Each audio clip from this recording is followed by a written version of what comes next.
The time I was almost kidnapped. At the time I'm writing this, I'm 17 years old, and this all happened a little over a week ago. For a little background information, I live in a small rural town and have always been a very paranoid person. I often stay home alone, especially at night, due to my mom's job, and my dad will often disappear for odd jobs around town at random times in the day and night. My brother also lives with us, but he likes to leave to either stay at my sister's across town or stays a few nights at his friend's house. Lately, a lot of people have gone missing in nearby cities and towns between the ages of 118, even a few newborns, which never eased my paranoia.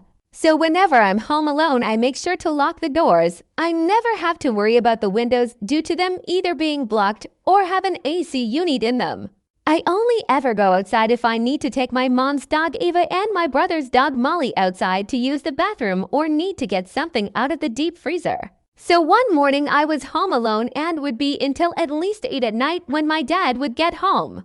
I had decided to let Ava and Molly outside to go use the bathroom and pull something out of the deep freezer to cook for dinner. Ava started growling and refused to leave the patio while Molly just stayed near her, which was odd since Ava was very playful and had never growled once her whole life. I decided to look across the street at the empty field. I just saw a man standing in the grass near the woods. I could make out some minor features on him though. He had short brown hair, blue long-sleeve shirt, and shorts. It was a little weird and made me uncomfortable, but I brushed it off thinking to myself it was just someone camping just to make myself feel better.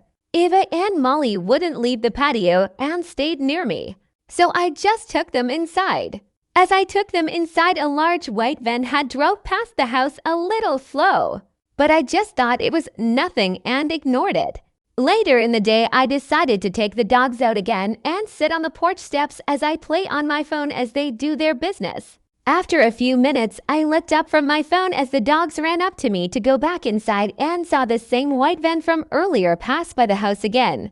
It made me a little paranoid, but I just ignored it and just thought it was a coincidence as I took the dogs inside, making sure to lock the door just in case. Around 6, I decided to start making dinner since I like to go to bed early. Halfway through cooking at around 6:20, Ava started scratching at the front door to use the bathroom. But when I went to open the front door, I felt uneasy and scared.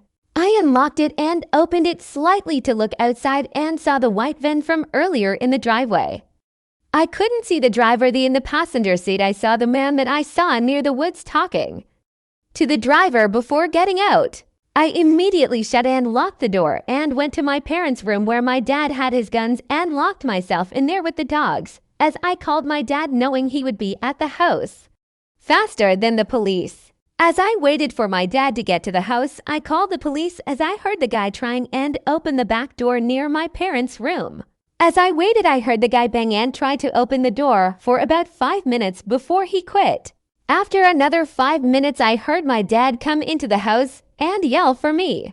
The guys who were in the white van had left shortly before my dad got home, and the police showed up shortly after him.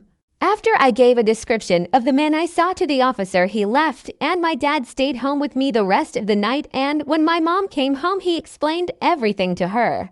My mom works at a local convenience store, and after my dad told her what happened and I said what the guy who tried to break in looked like, she went pale.